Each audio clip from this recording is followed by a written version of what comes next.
الحمد لله رب العالمين وبه أستعين وأصلي وأسلم على نبينا محمد وعلى آله وصحبه أجمعين أما بعد. Nous reprenons la lecture du livre Tajrid al-Tawhid al-Mufid de l'imam al-Maqrizi rahimahullah ta'ala avec les annotations de notre shir Yasin Abul Abbas al-Adani rahimahullah ta'ala.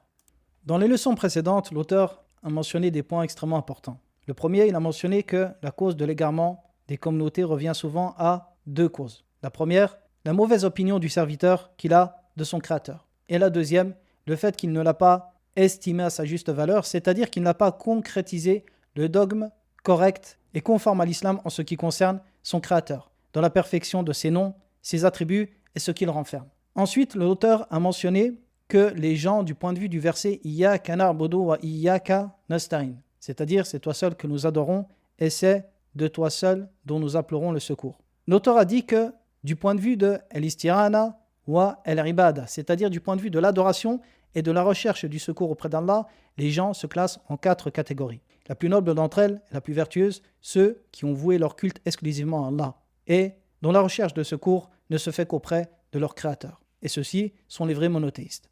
La deuxième catégorie, ceux qui sont en opposition totale à eux, c'est-à-dire ceux qui ont délaissé l'adoration d'Allah seul et dont la recherche de secours est vouée à un autre que lui. La troisième catégorie, ceux qui adorent Allah seul, mais qui ont des manquements dans la recherche de secours auprès de lui. Et il s'agit ici de deux grands groupes, Al-Qadariyya ou Al-Jabariyya. Les Jahmites ou leurs suppôts, comme Al-Ash'arira, les Ash'arites de nos jours, et les Mu'tazila. Et la quatrième catégorie, ceux qui ont une forme d'istirana, mais sans adoration. Et ceci ressemble au kuffar qu'Allah a mentionné dans son livre فَإِذَا رَكِبُوا فِي الْفُلْكِ دَعْوُوا اللَّهَ مُخْلِصِينَ لَهُ الدِّينَ. C'est-à-dire lorsqu'ils sont montés sur un bateau et qu'il a pris la mer et le moment où ils ont craint la noyade, ils invoquèrent Allah en lui vouant un culte exclusivement. C'est-à-dire qu'ils ont cherché le secours auprès d'Allah à ce moment-là dans leurs besoins afin de les préserver, même s'ils ne l'adorent pas en temps normal et qu'ils adorent un autre que lui. Donc voici un résumé de ce que l'auteur a mentionné précédemment. Nous poursuivons la lecture. Et sache que le serviteur ne saura concrétiser l'adoration d'Allah Ta'ala sans la présence de deux fondements. Le premier, mutaba'atu ar-rasoul alayhi salatu wa salam, le suivi exclusif du messager d'Allah alayhi salatu wa salam. Et le deuxième fondement, ikhlasu al-rubudiyya, l'exclusivité de l'adoration pour Allah seul. Et les gens, du point de vue de ces deux fondements, se classent en 4 catégories. La première, les gens de la sincérité et du suivi. Toutes leurs actions sont pour Allah seul. Leurs paroles, ce qu'ils dépensent et restreignent, ce qu'ils aiment et détestent. Tout cela est pour Allah Ta'ala. Et ils ne recherchent rien à travers cela auprès des serviteurs. Pas même leurs remerciements. Plutôt, ils considèrent les gens comme les morts dans les tombes, qui ne possèdent ni la capacité de leur nuire, ni de leur profiter. Qui n'ont pas la capacité ni de faire vivre, mourir ou ressusciter. Car personne ne se comporte de la sorte avec une des créatures, si ce n'est dû à son ignorance de son créateur et des créatures. La sincérité est l'œuvre sans laquelle Allah n'accepte aucune action de quiconque. Elle est l'œuvre qu'Allah a ordonnée à ses serviteurs jusqu'à leur mort. Allah Ta'ala dit dans son livre « Liyabluwakum ayyukum ahsanu amala » afin qu'il vous éprouve pour distinguer qui sont les meilleurs d'entre vous en action.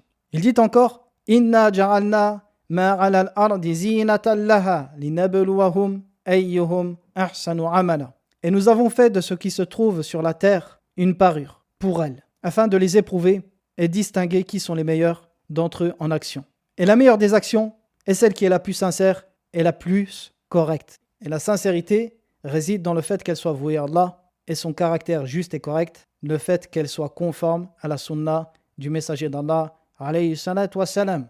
Et il s'agit de l'amal salih, de l'œuvre pieuse qui est mentionnée dans la parole d'Allah Ta'ala فَمَنْ كَانَ يَرْجُو لِقَاءَ رَبِّهِ فَلْيَعْمَلْ عَمَلًا صَالِحًا. Quiconque donc espère rencontrer son Seigneur, qu'il fasse de bonnes actions. Les savants ont mentionné que le terme amalan salihan, bonne action, dans ce verset, veut dire ce qui est conforme à la sunna du prophète alayhi salatu wa salam. Et à la fin du verset, فَلْيَعْمَلْ عَمَلًا صَالِحًا وَلَا يُشْرِكْ بِعِبَادَةِ رَبِّهِ أَحَدًا.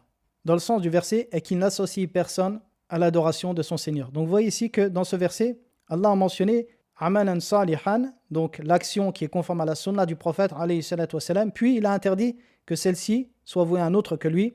Wala yushrik bi ibadati rabbihi ahada. Et ici, donc, il s'agit de al-ikhlas. Donc, les deux, al-ikhlas, la sincérité, et le suivi du prophète, alayhi salatu wassalam, sont mentionnés dans ce verset. Et c'est également al-amalul hasan, qui est mentionné dans la parole d'Allah Ta'ala. Alors, al-amalul hasan, on peut le traduire donc par la belle action.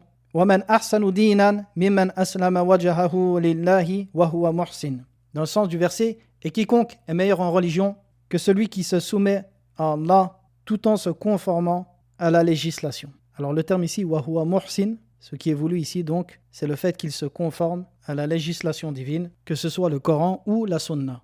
Et c'est ce que le prophète alayhi salatu wassalam a ordonné dans le hadith, كُلُّ عَمَلٍ لَيْسَ عَلَيْهِ أَمْرُنَا فَهُوَ رَدٌّ.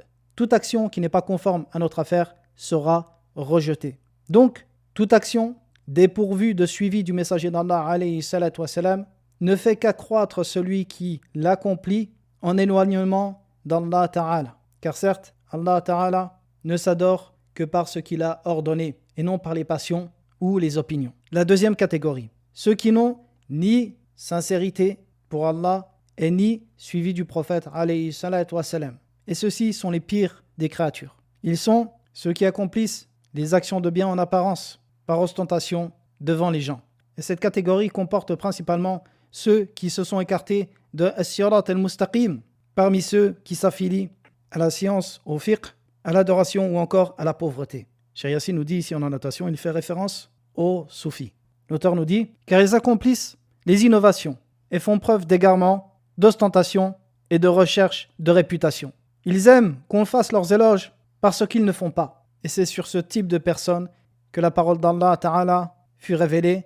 لا تحسبن الذين يفرحون بما أتوا ويحبون أن يحمدوا بما لم يفعلوا فلا تحسبنهم بمفازة من العذاب ولهم عذاب أليم. Dans le sens de ce verset, ils ne pensent pas que ceux qui se réjouissent de ce qu'ils ont accompli et aiment qu'on les loue pour ce qu'ils n'ont pas fait, vraiment ne pensent pas qu'ils trouveront un échappatoire du châtiment. Et ils auront un châtiment douloureux.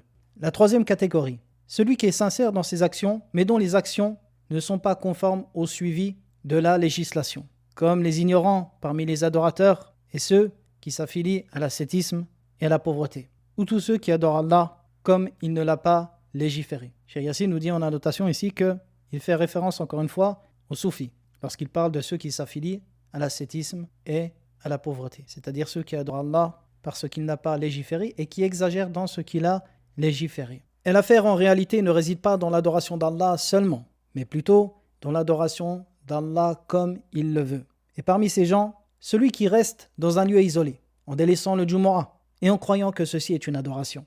Ou alors, il voit que le jeûne continue, la prière toute la nuit, ou le jeûne le jour de la fête de Al-Fitr, la fête de la rupture, est une adoration. Et ainsi de suite. La quatrième catégorie, celui dont les actions sont conformes à la législation, mais sont vouées à un autre qu'Allah Ta'ala, comme les actes d'obéissance des ostentateurs. Ou l'homme qui combat par ostentation, recherche de réputation, qu'on dise de lui que c'est un courageux, ou encore à la recherche du butin. Également comme celui qui fait le pèlerinage afin que les gens le disent, celui qui lit, qui enseigne, tout ça dans le but que les gens le disent. Toutes ces actions sont des actions pieuses en elles-mêmes, seulement elles ne sont pas acceptées. Allah Ta'ala dit وَمَا أُمِرُوا إِلَّا لِيَعْبُدُوا اللَّهَ مُخْلِصِينَ لَهُ الدِّينَ حُنَفَاءَ. Et il ne leur a été ordonné que d'adorer Allah seul en lui vouant un culte exclusif. Et il n'a rien ordonné aux gens si ce n'est son adoration avec le suivi et la sincérité. Et ceux qui en font preuve sont les partisans